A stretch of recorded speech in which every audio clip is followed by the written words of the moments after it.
Class 8 chapter 3 Hindi. गुरु भक्त उपमन्यु।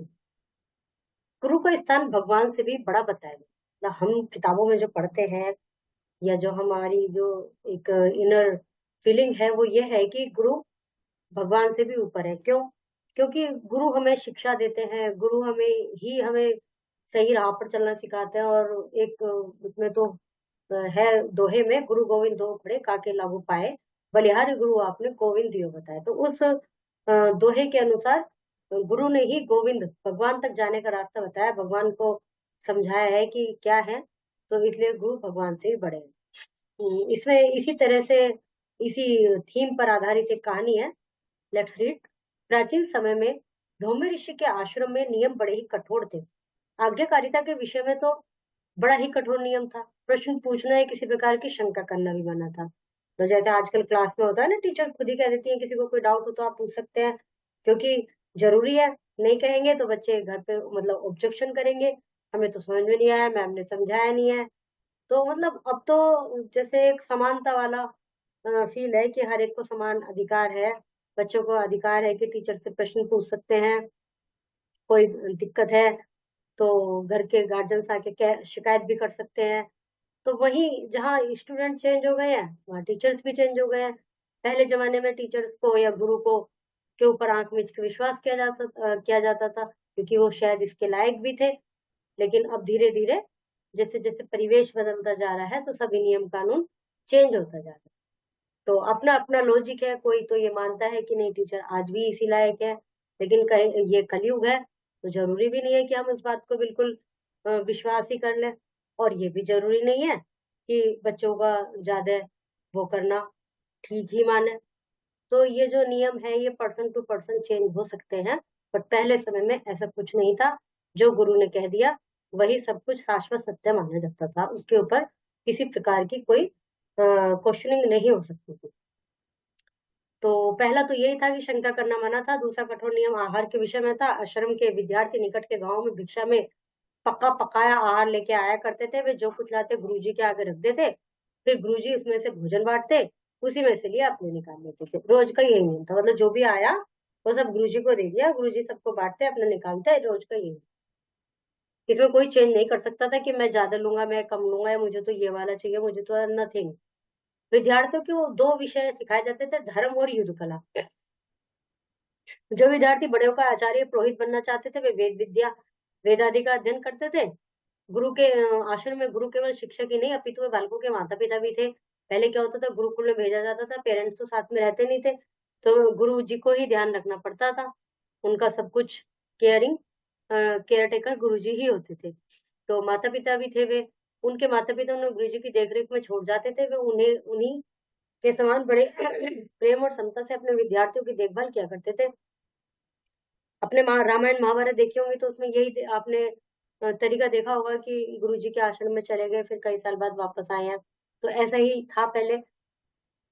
वो प्रेम और समता से ममता से अपने विद्यार्थियों की देखभाल करते थे। इसका पूरा ख्याल रखते थे कि उनका उचित विकास हो, चरित्र का उचित निर्माण हो, निरोगी शरीर रहे। गुरुजी विद्यार्थियों की आदत पर भी कड़ी दृष्टि रखते थे। अनुशासन के विषय में तो बहुत ही कठोर होते थे वे। एक दिन धौम्य ऋषि ने उन विद्यार्थियों में से एक विद्यार्थी को बुलाकर कहा, बेटा उपमन्यु, राजा का एक बहुत बड़ा यज्ञ है, यज्ञ कर रहे हैं, मेरी इच्छा है तुम कुछ दिन उनके पास जाके रहो, तुम उनकी सहायता करना, देखना कि पंडित लोग किस प्रकार अपना काम करते हैं। उपमन्यु खुशी खुशी राजा के प्रासाद की ओर चल पड़ा। प्रासाद मतलब महल की ओर। मतलब राजा यज्ञ कर रहे थे तो उन्होंने गुरुजी से बोला होगा भी हम ऐसे ऐसे यज्ञ कर रहे हैं, अपने आश्रम में से हमारे पास कुछ शिष्य भेज दीजिए जो हमारी सहायता करें। तो उन्होंने उपमन्यु को भेजा और कहा कि भाई उसको समझा दिया क्या क्या करना है। चल पड़े वो।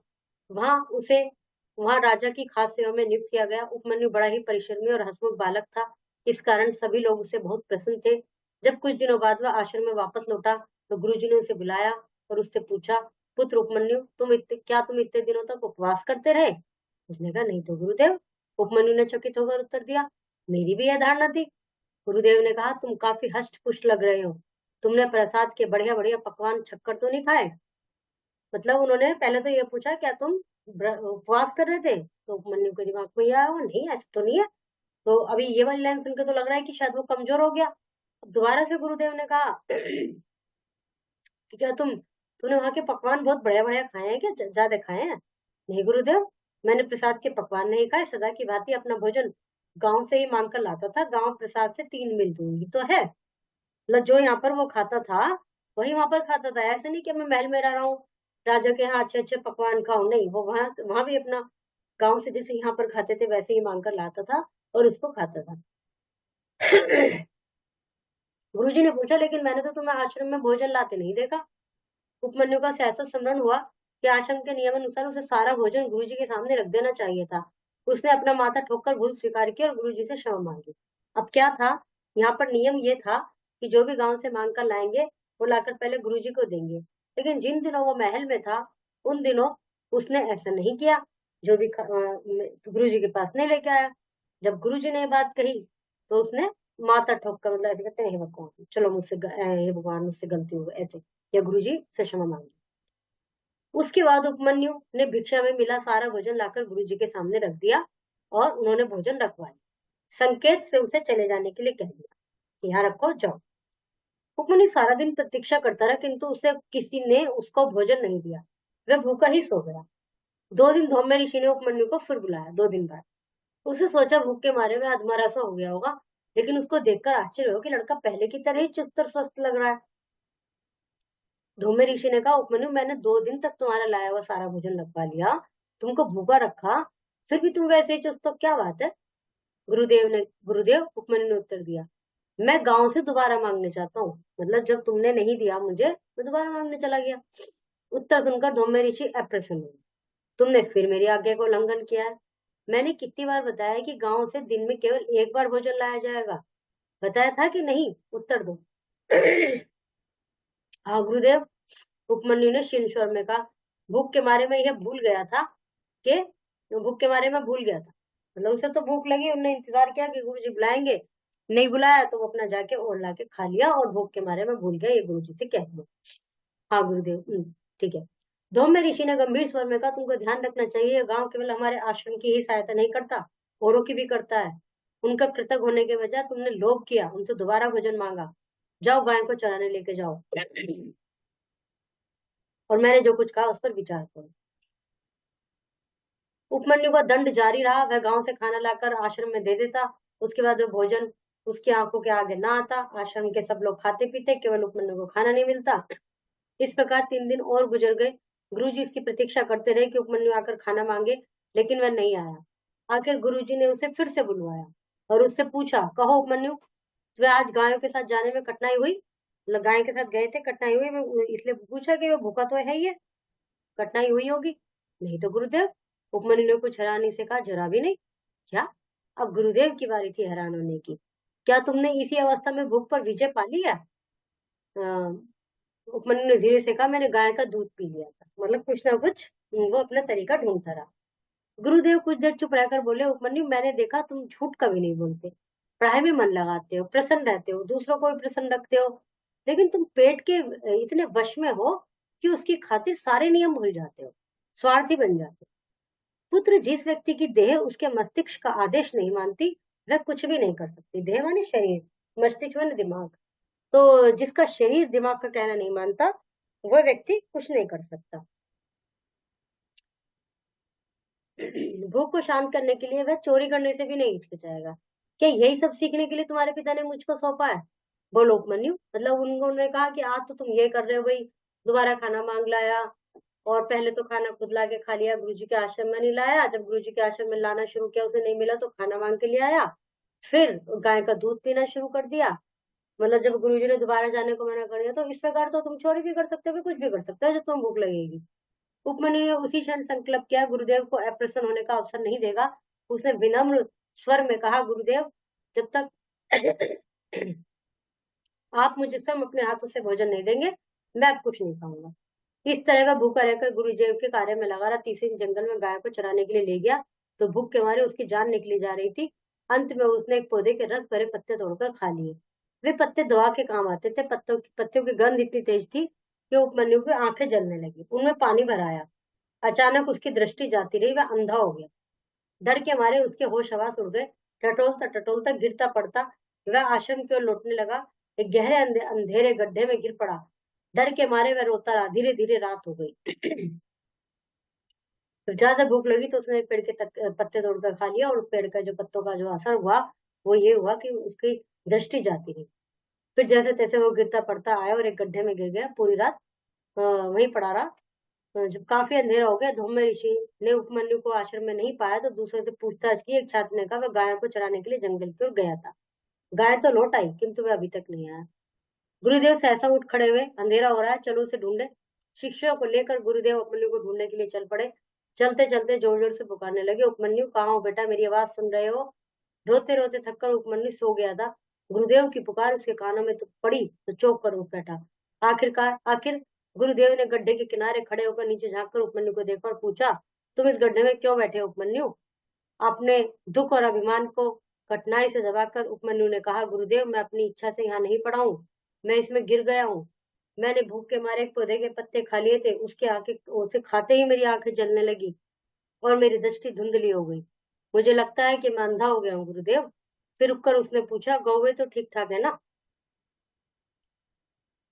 उपमन्यु के मित्रों ने उसको आश्वासन दिया कि गायें सही सलामत आश्रम में लौट आई हैं। धौम्य ऋषि ने उपमन्यु से उस पौधे का वर्णन करने को कहा जिसके पत्ते खाकर वह अपनी आंख गंवा बैठा था। उपमन्यु बता चुका तो गुरुदेव ने कहा, उपमन्यु मेरा विचार है कि तुम यही रहो, भगवान से प्रार्थना करो कि वह तुम्हारी दृष्टि लौटा दे। सच्चे मन से प्रार्थना करोगे तो ईश्वर तुम्हारी सहायता अवश्य करेंगे। जब तुम्हारी दृष्टि तुम्हें वापस मिल जाए तो वापस आश्रम में लौटाना। इतना कहकर वे शिष्यों के साथ आश्रम में लौट गए। मतलब उन्होंने, गुरु जी ने ना तो उसको निकाला, ना उसकी सहायता की। हो सकता है आगे इसके पीछे भी कोई ट्विस्ट हो, पर फिलहाल उन्होंने उसको ये कह दिया कि तुम यही रहो, अपनी इधर भगवान से प्रार्थना करो, भगवान तुम्हारी दृष्टि सही करेंगे, और जब तुम्हारी दृष्टि सही कर दे तो तुम आश्रम में लौट आना। ब्रह्म ऋषि का निर्णय सुनकर उपमन्यु समझ गया कि गुरुदेव उसको चुनौती दे गए हैं, यह उसकी परीक्षा है। उसका मन साहस और गर्व से भर उठा। उसने विनय से सिर झुकाकर गुरुदेव का आदेश स्वीकार किया, आसन मारकर ध्यान की मुद्रा में बैठ गया और प्रार्थना में लीन हो गया। किसी चीज की सुध बुध नहीं रही, उसकी आंखें बनती हो टिल रहे थे, सारा शरीर शिथिल हो चुका था। इतने में उपमन्यु को लगा कि देवताओं के वैद्य अश्विन कुमार उसके सामने खड़े हैं। वैद्य जी मतलब डॉक्टर देवताओं के। उपमन्यु ने उनसे विनती की कि उनकी आंखें ठीक कर दो, उसकी आंखें ठीक कर दो। इतना सुनकर अश्विनी कुमारों ने उसको एक टिकिया दी जिसमें दवा मिली हुई थी, उसे खाने को कहा। उपमन्यु टिकिया को मुंह में डालने ही वाला था कि अचानक उसको आश्रम के नियमों की याद आ गई। उसने टिकिया को मुट्ठी में बंद कर लिया। अश्विनी कुमारों ने उससे कहा, मैं इसके लिए आपका कृतज्ञ हूँ। अश्विनी कुमारों से उसने कहा, मैं इसके लिए आपका कृतज्ञ हूँ भाई, आपने मुझे दवाई दी, बहुत बहुत धन्यवाद। और उसको मुट्ठी में बंद कर लिया। तो तुम इसे खाते क्यों नहीं? उपमन्यु ने कहा, उन्होंने पूछा। उपमन्यु ने कहा, मैं इससे पहले अपने गुरु को भेंट करूंगा, यही आश्रम का नियम है। अश्विनी कुमारों ने उसकी ओर चुपती नजर से देखा। तो क्या बीमारी में भी नियम नहीं तोड़े जा सकते? नहीं, तब तक गुरुजी अनुमति ना दे, उपमन्यु ने दृढ़ता से कहा। उपमन्यु को ऐसा लगा कि उसका उत्तर सुनकर अश्विनी कुमारों ने मुस्कुराकर एक दूसरे की ओर देखा। फिर उन्हें हाथ उठाकर उसको आशीर्वाद दिया और प्रस्थान कर दिया। मतलब इन लोगों को भी पता होगा कि वे इसके गुरुजी से इसी बात पर नाराज हैं कि ये अपने अनुसार डिसीजन लेता है। उषा काल में जब उपमन्यु की आंखें खुली तो पेड़ों पर चिड़िया चहक रही थी। कैसा चमत्कार, उसकी दृष्टि लौट आई। वह पहले की तरह देख सकता था। ऊपर नीले आकाश में रुई के गोले सफेद बादल जैसे तैर रहे थे। ऊंचे ऊंचे पेड़ों से छनकर सूरज की किरण कलियों पर पड़ती थी, चटक कर खिल उठती थी। सब कुछ उपमन्यु देख सकता था। उसने वह गड्ढा भी देखा जिसमें वह रात भर पड़ा रहा। मुट्ठी में टिकिया संभाले हुए किसी प्रकार गड्ढे से बाहर निकला, दौड़ता हुआ आश्रम में पहुंचा। इस समय न तो उसको कमजोरी लग रही थी, न ही डर। उसके शरीर में स्फूर्ति थी, आनंद भरा था। आश्रम में पहुंचकर सीधा गुरुदेव के पास पहुंचा। गुरुदेव ने उसको देखा लेकिन कहा कुछ नहीं कहा। वह सुनना चाहते थे कि उपमन्यु को क्या कहना है। मैं वापस आ गया गुरुदेव, उपमन्यु ने कहा। अश्विनी कुमारों ने मेरी आंख ठीक कर दी है, उन्होंने मुझको कुछ खाने को दिया था। फिर उसने गर्व से सिर ऊंचा करके गुरु जी की देख कर कहा, अश्विनी कुमारों ने मुझे कुछ खाने को दिया था परंतु मैंने उसको नहीं खाया। देखिए गुरुदेव, यह चीज अभी तक मेरी मुट्ठी में बंद है, जब तक आप नहीं कहेंगे मैं नहीं खाऊंगा। गुरु जी ने उसे गले से लगा लिया। उनकी आंखों में हर्ष के आंसू थे। गुरु जी यही चाहते थे कि इसके अंदर सेल्फ कंट्रोल हो। ये नहीं कि अपनी भूख के आगे वो इतना मजबूर हो जाए कि वो सारे नियम कानून तोड़ दे। उषा काल होता है सुबह का समय, इसमें एक वर्ड आया था उषा काल, मैं आपको बताना भूल गई। नीचे वर्ड मीनिंग में भी है वैसे। ये क्वेश्चन है मौखिक, सही गलत पर टिक करना है। उपमन्यु बड़ा ही परिश्रमी व हंसमुख बालक था। जो विद्यार्थी बड़े होकर आचार्य पुरोहित बनना चाहते थे, वे वेद आदि का अध्ययन करते थे। धौम्य ऋषि ने विद्यार्थियों को गांव से एक बार भोजन लाने की आज्ञा दी थी। आश्रम में सब लोग खाते पीते, केवल उपमन्यु को खाना लाना। उपमन्यु ने संकल्प किया कि वह गुरुदेव को अप्रसन्न होने का मौका नहीं देगा, अवसर नहीं देगा। सही गलत पे निशान लगाना है, किसने किससे कहा। और अब देख लेते हैं व्याकरण मुहावरे। जी तोड़ के मेहनत करना मतलब बहुत ज्यादा मेहनत करना। अर्थ तो ये हो गया, वाक्य आपको बनाना है। आंखों में आंसू आना मतलब दुख होना, रोना एक तरह से। मन की बात ताड़ना, किसी के मन की बात को समझ जाना बिना कुछ कहे। कलेजा थामना मतलब एकदम हक्के, जैसे डर लग जाता है, कुछ गंभीर बात हो जाती है तो अपने आप को कंट्रोल करना, कलेजा थामना। बेड़ा पार लगाना, किसी न किसी कार्य में किसी की हेल्प से जैसे भी किसी कार्य में सफलता प्राप्त हो। एक शब्द लिखना, निरुद्देश्य, सहपाठी, आज्ञाकारी, सौभाग्य, सौभाग्यवान, विद्या ग्रहण करने वाला, विद्यार्थी। विलोम शब्द अपोजिट, और इनको सही लिखना है, शुद्ध रूप में लिखना है। ये वाक्य प्रयोग है, इनके मीनिंग पता होंगे तो आप कर ही सकते हैं। Okay, chapter is completed.